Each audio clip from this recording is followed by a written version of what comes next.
Assalamualaikum warahmatullahi wabarakatuh.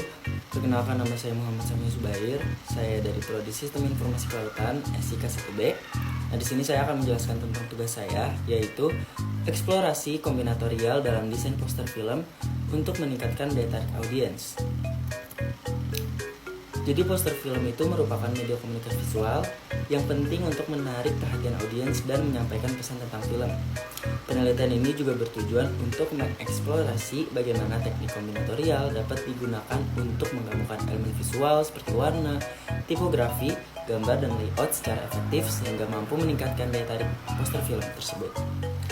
Matematika kombinatorial membantu desainer menciptakan berbagai kombinasi elemen yang menarik dan harmonis untuk menonjol di tengah persaingan visual yang semakin ketat.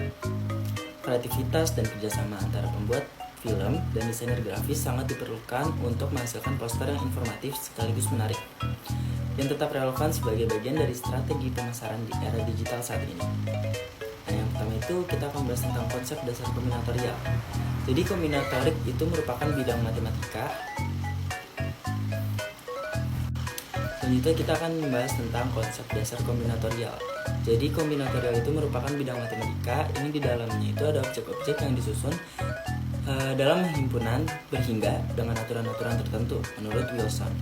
Jadi kombinatorik itu merupakan alat penting dalam desain untuk menghasilkan susunan dan variasi elemen visual yang optimal. Konsep dasar kombinatorik itu meliputi permutasi, kombinasi, dan juga susunan. Semua konsep ini dapat digunakan saat memilih dan menempatkan elemen desain. Apa sih tujuan dari kombinatorial dalam desain poster? Yang pertama itu ada penentuan jumlah kombinasi yang nantinya akan menghitung berapa banyak kombinasi warna, font, gambar, dan elemen desain lainnya yang dapat digunakan dalam sebuah poster. Dan yang kedua itu ada analisis pola yang nantinya akan menemukan pola visual yang menarik dan efektif dalam desain poster, dan juga melihat seberapa sering pola-pola tersebut muncul pada poster yang sukses. Dan yang terakhir itu ada optimasi desain yang nantinya akan menggunakan metode kombinatorial untuk menemukan kombinasi desain yang paling ideal untuk menarik perhatian penonton. Selanjutnya yang akan saya bahas adalah unsur dari kombinatorial dalam desain poster film. Untuk mempelajari teori warna, metode kombinatorial dapat digunakan. Misalnya, desainer dapat menggunakan kombinasi warna komplementer atau analogous untuk menciptakan kontras atau harmoni visual. Nah, mereka juga dapat memilih palet warna yang paling menarik dengan menghitung berbagai kombinasi warna. Yang kedua itu ada gaya tipografi. Anda juga dapat menggunakan tipografi kombinatorial untuk memilih jenis font atau huruf dengan menggabungkan berbagai font dengan gaya yang berbeda seperti serif dan sans serif dapat menciptakan hierarki visual yang jelas. Desainer dapat memilih berbagai jenis font untuk menyampaikan pesan film tersebut. Dan yang ketiga itu ada komposisi elemen visual. Desainer dapat menggunakan geometri untuk menentukan bagaimana elemen-elemen akan ditempatkan untuk membuat komposisi poster. Salah satu teknik komposisi yang sering digunakan itu adalah untuk menghasilkan keseimbangan visual adalah aturan sepertiga. Itu ada pengaturan gambar. Jadi kombinasi gambar atau ilustrasi juga merupakan komponen penting dalam desain poster. Desainer dapat mempertimbangkan berbagai pengaturan gambar dengan mempertimbangkan ukuran, posisi, dan interaksi antar elemen visual. Menggunakan metode kombinatorial untuk menghitung variasi penempatan gambar akan membantu menemukan komposisi yang paling menarik bagi audiens. Selanjutnya yang akan saya bahas adalah teori semiotik dalam desain poster. Teori semiotik khususnya digunakan untuk menganalisis makna di balik elemen visual dalam poster film. Teori ini membahas bagaimana tanda berfungsi dalam komunikasi visual, termasuk bagaimana makna dibangun melalui kombinasi elemen visual dan verbal. Dalam konteks poster film, analisis semiotik membantu desainer memahami bagaimana elemen-elemen ini tuh berinteraksi satu sama lain untuk menghasilkan pesan yang lebih dalam dan lebih kompleks. Selanjutnya itu ada teori persepsi visual. Teori Gestalt dalam persepsi visual memberikan penjelasan tentang bagaimana otak manusia mengatur dan memahami informasi visual. Rodriguez dan Chen itu mengemukakan bahwa penggunaan pendekatan kombinatorial saat menyusun elemen desain dapat mengoptimalkan pemahaman prinsip Gestalt seperti kedekatan, kesamaan, dan penutupan. Yang selanjutnya itu ada psikologi warna. Psikologi warna itu sangat mempengaruhi perasaan audiens, bahwa kombinasi warna itu yang tepat dapat meningkatkan daya tarik visual hingga 85%. Metode kombinatorial memungkinkan Anda melihat berbagai kombinasi warna secara keseluruhan untuk mendapatkan dampak visual terbaik. Terakhir itu ada preferensi audiens. Jadi salah satu bagian penting dari pengoptimalan desain poster adalah memahami preferensi audiens melalui analisis data kuantitatif.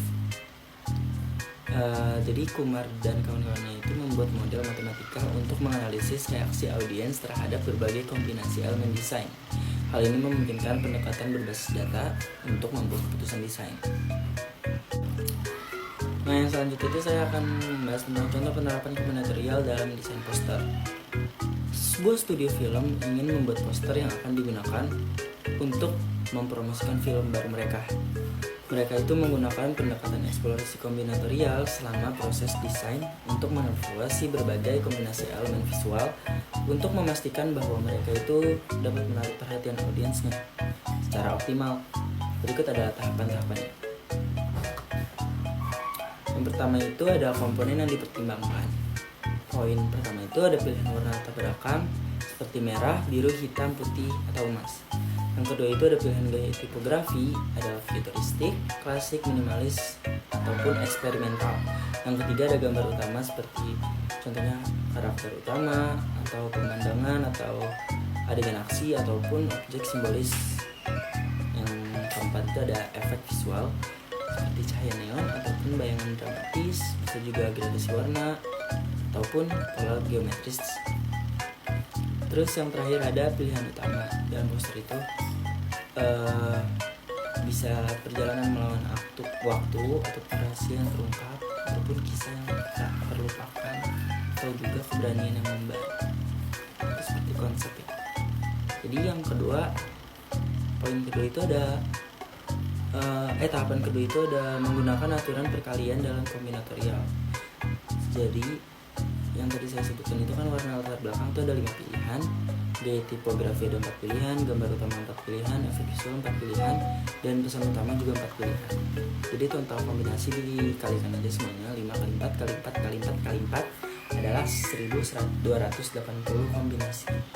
Nah, tahapan yang ketiga ada pengumpulan data audiens. Jadi studio film melakukan survei atau pengujian kepada audiens untuk mengeliminasi berbagai elemen desain. Jadi setiap elemen desain itu dikurangkan satu. Jadi kayak warna latar belakang, contohnya tuh satu dikurang 5. Terus kayak tipografi 1 kurang 4. Begitupun selanjutnya. Jadi hasil survei ini tuh nantinya akan digunakan sebagai data preferensi audiens terhadap setiap elemen. Terus yang keempat, membuat model penelitian kombinasi. Jadi setiap kombinasi ini nanya dapat diberi skor total menggunakan fungsi penilaian. Jadi skor kombinasi adalah sama dengan W1 kali P1 tambah W2 kali P2 tambah W3 kali P3 tambah W4 kali P4 tambah W5 kali P5, yang dimana PI itu adalah skor preferensi audiens untuk elemen 1. Jadi 1 dari 1 kurang 5 nya itu dari PI. Terus WI itu adalah bobot kepentingan elemen 1, ditentukan berdasarkan prioritas studio. Contohnya gambar utama lebih penting daripada warna, sehingga kayak W3 lebih besar daripada W1. Nah, selanjutnya itu ada tahapan menggunakan algoritma greedy atau optimasi. Jadi kan poinnya tadi kita udah dapat menggunakan 1280 kombinasi. Terus kita menggunakan fungsi penilaian, hitung skor untuk setiap kombinasi. Terus pilihkah kombinasi yang memiliki skor tertinggi. Nah, pendekatan pembelajaran mesin atau opsional itu jika ada data dari desain poster sebelumnya, misalnya model regresi linier atau pohon keputusan, dapat digunakan untuk memprediksi efektivitas kombinasi berdasarkan elemen visual. Nah, tahapan yang terakhir itu ada pengujian A atau B. Setelah Anda memiliki K kombinasi terbaik ini dalam menentukan elemen desain posternya, misalnya 10 kombinasi, studio dapat melakukan pengujian A atau B untuk memastikan pilihan yang Anda buat sudah benar. Pertama itu bisa kalian tampilkan poster ke berbagai kelompok orang atau hitung rasio keterlibatan seperti klik, ingatan merek, atau opini audiens. Nah, yang terakhir itu ada kesimpulan. Jadi untuk menciptakan desain poster film yang menarik dan sukses, eksplorasi kombinatorial memberikan kerangka kerja yang sistematis dan efektif. Cara ini juga memungkinkan desainer untuk menciptakan berbagai kombinasi elemen desain seperti warna, tipografi, gambar, dan efek visual, hingga ribuan pilihan, sehingga membuka peluang besar untuk eksplorasi kreatif.